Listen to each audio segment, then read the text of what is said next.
जय हिंद भाइयों, कैसे हैं आप लोग। उम्मीद है काफ़ी अच्छे होंगे और आपकी तैयारी काफ़ी ज़बरदस्त तरीके से चल रही होगी।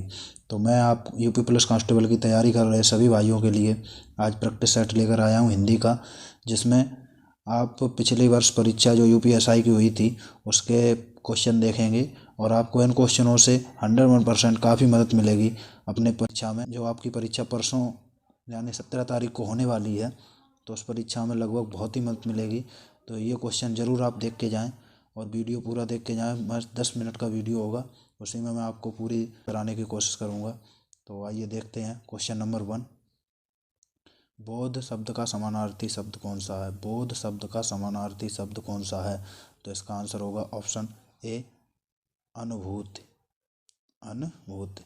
तो जैसे कि आप देख रहे होंगे, इसमें मैंने अब की क्या किया है कि इसका आंसर भी नीचे दे रखा है। उसका क्वेश्चन के बारे में डिटेल में भी मैं आपको बता रहा हूँ।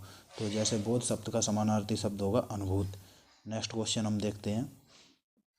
दिए गए विकल्पों में से सही वाक्य चुनिए। दिए गए विकल्पों में से सही वाक्य चुनिए। तो इसमें आप देख सकते हैं चारों विकल्प होगा ऑप्शन बी, 3 नगरों के नाम बताएं। 3 नगरों के नाम बताएं। तो ऐसे क्वेश्चन को आपको बहुत ध्यान से पढ़ना है और आराम से समझ के आंसर देना है।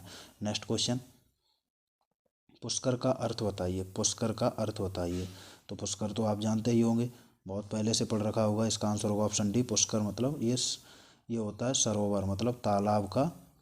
ये तालाब का क्या है, पर्यायवाची है। नेक्स्ट क्वेश्चन, जटिल का अर्थ बताइए। जटिल का अर्थ बताइए। तो जटिल का अर्थ होगा ऑप्शन डी, पेचीदा। जटिल मीन्स कठिन या पेचीदा। तो नेक्स्ट क्वेश्चन, हिंदी वर्तनी के आधार पर सही वाक्य का चयन करें। हिंदी वर्तनी के आधार पर सही वाक्य का चयन करें। तो इसका आंसर होगा ऑप्शन ए, तुम इसके दाम देते जाओ। तुम इसके दाम देते जाओ।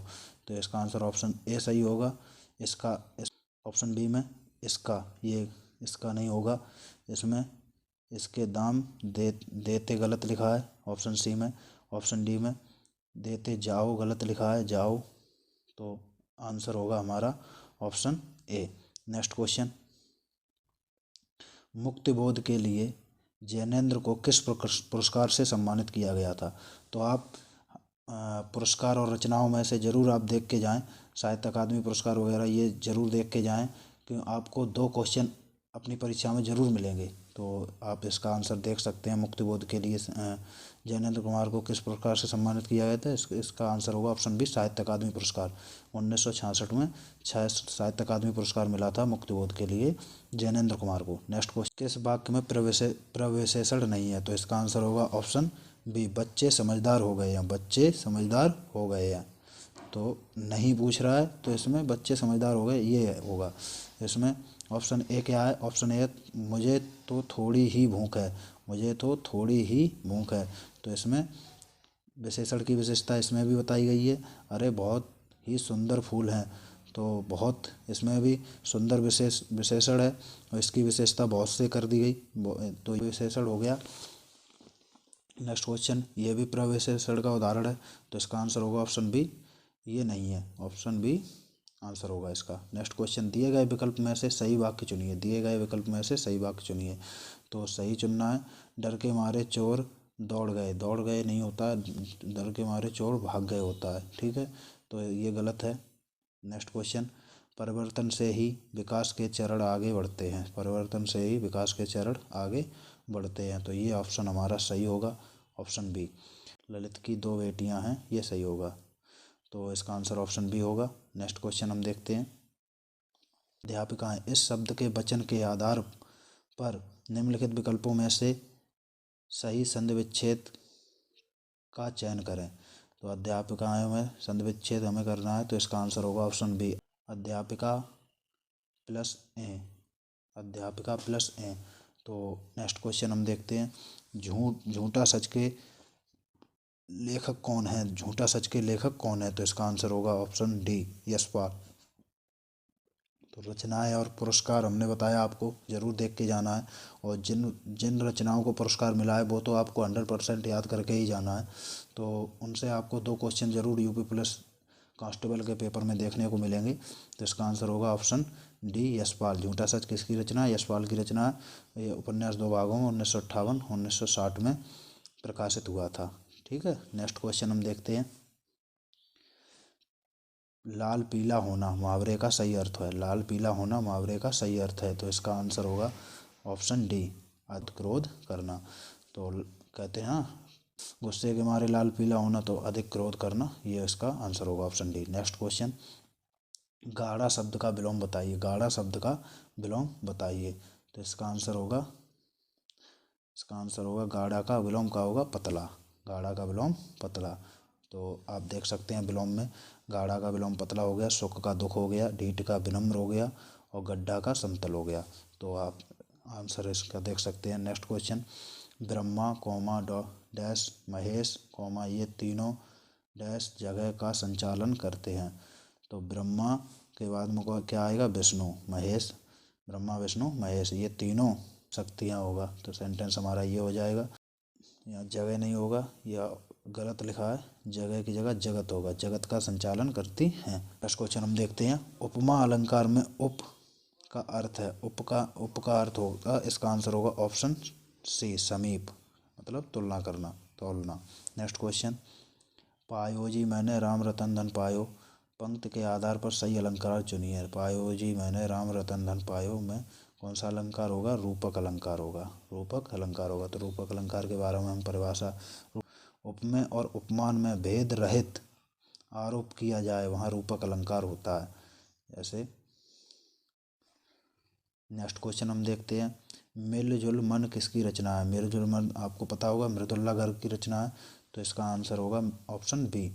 तो मृदुल्ला गर्ग उपन्यास है, इसे 2013 में साहित्य अकादमी पुरस्कार से सम्मानित किया गया था। मैंने आपसे कहा है जितने भी पुरस्कार से सम्मानित रचनाएं हैं उन्हें आप जरूर याद करके जाएंगे। नेक्स्ट क्वेश्चन हम देखते हैं। जिंदगी नामा के लेखक, जिंदगी नामा किसकी है, ऑप्शन डी, जिंदगी नामा है कृष्णा सोबती की। तो इसे 1980 में साहित्य अकादमी पुरस्कार, 1996 में साहित्य अकादमी फेलोशिप पुरस्कार और 2017 में भारतीय ज्ञानपीठ पुरस्कार से सम्मानित किया गया। ये कृष्णा सोबती की रचना है जिंदगी नामा। नेक्स्ट क्वेश्चन, पीपर पात सरस मन डोला। पीपर पात सरस मन डोला में पीपर पात उपमा अलंकार का कौन सा अंग है, पीपर पात सरस मन डोला। तो इसका आंसर होगा ऑप्शन सी, उपमान, उपमान। नेक्स्ट क्वेश्चन, काफूर होना, इसका आंसर होगा ऑप्शन बी, भाग जाना। नेक्स्ट क्वेश्चन, काली घटा का घमंड घटा। काली घटा का घमंड घटा पंक्ति में कौन से अलंकार का प्रयोग किया गया है। तो इसका आंसर होगा यमक अलंकार। तो यमक अलंकार की आप परिभाषा जानते ही हैं कि जब एक शब्द बार बार आए और उसके अर्थ अलग अलग हों, अलग अलग अर्थ प्रकट करे, तो उसे यमक अलंकार कहते हैं। तो जैसे कि काली घटा का घमंड घटा, तो यहाँ पहली जो घटा है उसका काले बादलों के लिए है, दूसरी जो घटा है उसका अर्थ है कमी का होना, मतलब ह्रास होना, घमंड कम होना। नेक्स्ट क्वेश्चन हम देखते हैं। निरंतर डैश करने से कामयाबी जरूर मिलती है। निरंतर प्रयास करने से, ऑप्शन बी, निरंतर प्रयास करने से कामयाबी जरूर मिलती है। नेक्स्ट क्वेश्चन होगा, सियार का गुण स्वभाव डैश और डैश है। रिक्त स्थान के लिए उचित विकल्प चुनिए। सियार का गुण स्वभाव धूर्तता और चालाकी है, तो इसका आंसर होगा ऑप्शन ए। नेक्स्ट क्वेश्चन, दिए गए विकल्पों में से सही वाक्य चुनिए। दिए गए विकल्पों में से सही वाक्य चुनिए, तो इसका आंसर होगा ऑप्शन सी, मैंने आपको प्रणाम किया था। मैंने आपको प्रणाम किया था।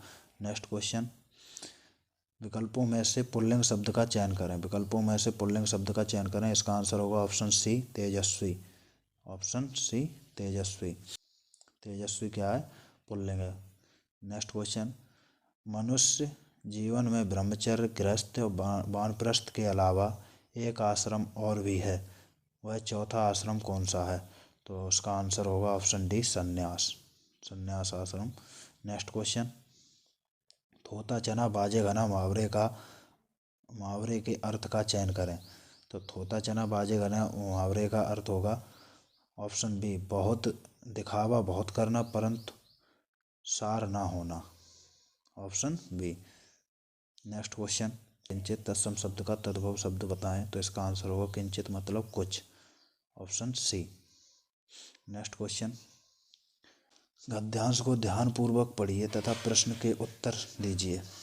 तो हम गद्यांश पढ़ेंगे, आपको गद्यांश भी मिलेगा। अक्सर दूरदर्शन पर परिवार नियोजन के कार्यक्रम और विज्ञापनों को लेकर सवाल उठाए जाते हैं कि ये विज्ञापन बच्चों पर बुरा असर डाल रहे हैं, बच्चों को समय से पहले प्रौढ़ बना रहे हैं। क्या सचमुच इस तरह के विज्ञापन समाज के लिए अहितकर हैं? यह तथ्य सभी एक स्वरों में स्वीकारते हैं कि आज बढ़ती आबादी सबसे बड़ा संकट है, परंतु बढ़ती आबादी पर रोक के लिए कौन से कारगर उपाय किए जाएं, यह चिंतन का बिंदु रहा है। निश्चय ही जनसंख्या पर नियंत्रण में संचार माध्यमों द्वारा ज्ञापित संदेश जनमानस में व्यापक असर डालते हैं। अब इसके क्वेश्चन हम देखते हैं। आज सबसे बड़ा संकट क्या है? आज सबसे बड़ा संकट क्या है? तो इसका आंसर होगा ऑप्शन बी। हम अगर पैराग्राफ के हिसाब से देखते हैं तो इसका आंसर ऑप्शन बी होगा, बढ़ती जनसंख्या। नेक्स्ट क्वेश्चन, प्रौढ़ का अर्थ बताएं। प्रौढ़ का अर्थ बताएं। तो इसका आंसर होगा ऑप्शन डी, वयस्क। नेक्स्ट क्वेश्चन, कौन सा शब्द उपाय से संबंधित नहीं है? तो उपाय का पर्यायवाची नहीं है, देखेंगे। तरकीब मीन्स उपाय ही होता है, साधन मीन्स उपाय होता है, युक्त मीन्स उपाय ही होता है। ऑप्शन सी, विलक्षण मीन्स उपाय नहीं होता है। नेक्स्ट क्वेश्चन, लोक में प्रचलित उक्त जिसका मूल अर्थ बना रहता है और स्वतंत्र रूप से उसका प्रयोग किया जाता है, दिए गए विकल्पों में से सही उक्त का चयन करें। तो इसका आंसर होगा ऑप्शन सी, लोकोक्त। लोक में प्रचलित उक्त के लिए लोकोक्त। नेक्स्ट क्वेश्चन, सुप्त का विरोधार्थी शब्द बताएं। सुप्त का विरोधार्थी शब्द होगा जागृत, ऑप्शन सी, सुप्त का जागृत। नेक्स्ट क्वेश्चन, रेहन पर रघु किस लेखक का उपन्यास है? रेहन का रघु किस लेखक का है? काशीनाथ सिंह का। तो ये आप देख सकते हैं, रेहन पर रघु काशीनाथ सिंह का उपन्यास है, जिसके लिए उन्हें 2011 में साहित्य अकादमी पुरस्कार से सम्मानित किया गया था। ये भी आप देख रहे होंगे, जितने पुरस्कारों से संबंधित हैं ज़्यादातर पूछे गए हैं। कम से कम 3-4 क्वेश्चन आपको मिल गए होंगे। नेक्स्ट क्वेश्चन हम देखते हैं, इसे पढ़ेंगे और खाली स्थानों की पूर्ति करेंगे। विज्ञान और प्रौद्योगिकी के क्षेत्र में भारत की प्राचीन काल की के डैश के से लेकर इस शताब्दी में प्रातःकाल सफलताओं की एक लंबी और डैश परंपरा रही है। रिक्त स्थानों के लिए उचित विकल्प चुनिए। तो ऑप्शन, इसका आंसर होगा ऑप्शन बी, उपलब्धियों, और सेकंड खाली स्थान में भरा जाएगा अनूठी। नेक्स्ट क्वेश्चन हम देखते हैं, दिए गए विकल्पों में से शुद्ध वाक्य पहचानिए। दिए गए विकल्पों में से शुद्ध वाक्य पहचानिए। तो इसका आंसर होगा ऑप्शन ए, मोर के पंख सुंदर होते हैं। ऑप्शन ए, मोर के पंख सुंदर होते हैं। और बी देखते हैं, मोरों के पंख, तो ये इसमें मोरों गलत है। नेक्स्ट अगला देखते हैं, मोर का पंख नहीं होता है। नेक्स्ट मोरों के पंख, तो इसमें मोरों के नहीं होता है। तो ये तीनों गलत हैं, ऑप्शन ए सही है। नेक्स्ट क्वेश्चन हम देखते हैं, यह कथा उस समय की है जब लंका जाने के लिए भगवान श्री राम ने सेतु डैश के पूर्व समुद्र तट पर शिवलिंग डैश किया था। तो सेतु के निर्माण के पूर्व समुद्र तट पर शिवलिंग स्थापित किया था। रचना, पूजा, ध्यान ये नहीं होगा, स्थापित करना होगा। ऑप्शन डी इसका सही आंसर होगा। नेक्स्ट क्वेश्चन, कौन सा विशेषण निश्चित संख्यावाचक विशेषण नहीं है? तो इसका आंसर हम देखते हैं, कुर्ते के लिए 2 मीटर कपड़ा चाहिए। कुर्ते के लिए 2 मीटर कपड़ा चाहिए। तो ये आंसर 2 मीटर कपड़ा मतलब निश्चित हो गया। चाय में 50 ग्राम चीनी चाहिए, ये भी निश्चित हो गया। सैकड़ों लोग मारे गए, इसमें कोई निश्चित संख्या नहीं दे रखी है, तो इसका आंसर होगा ऑप्शन सी, सैकड़ों लोग मारे गए। नेक्स्ट क्वेश्चन, मैंने आम ले लिया है का बहुवचन क्या होगा? तो इसका आंसर होगा मैंने आम ले लिए हैं। इसका आंसर होगा ऑप्शन बी, मैंने आम ले लिए हैं। नेक्स्ट क्वेश्चन, वह काम बहुत ढंग से करते हैं। वह काम बहुत ढंग से करते हैं वाक्य का काल पहचानिए। सामान्य वर्तमान काल, ऑप्शन डी। विकल्पों में से स्त्रीलिंग शब्द का चयन करें। विकल्पों में से स्त्रीलिंग शब्द का चयन करें। सागर पुल्लिंग है, छात्र पुल्लिंग है, राजन पुल्लिंग है, अग्रजा, अग्रजा स्त्रीलिंग है। तो ऑप्शन बी इसका सही आंसर होगा। नेक्स्ट क्वेश्चन, तो इस तरह आप देख रहे होंगे हमने 40 क्वेश्चन ख़त्म किए हैं जो यूपीएसआई में 2017 के पेपर में आए थे। अगर ये वीडियो आप लोगों को अच्छी लगे तो इस वीडियो को लाइक करें और अपने सभी भाइयों को शेयर करें ताकि उन्हें भी पेपर में मदद मिल सके। और हमारे चैनल को सब्सक्राइब ज़रूर करें ताकि मैं और भी अच्छी अच्छी वीडियो आपके लिए आगे लाने वाला हूँ। ठीक, तो इसी के साथ भाइयों, जय हिंद।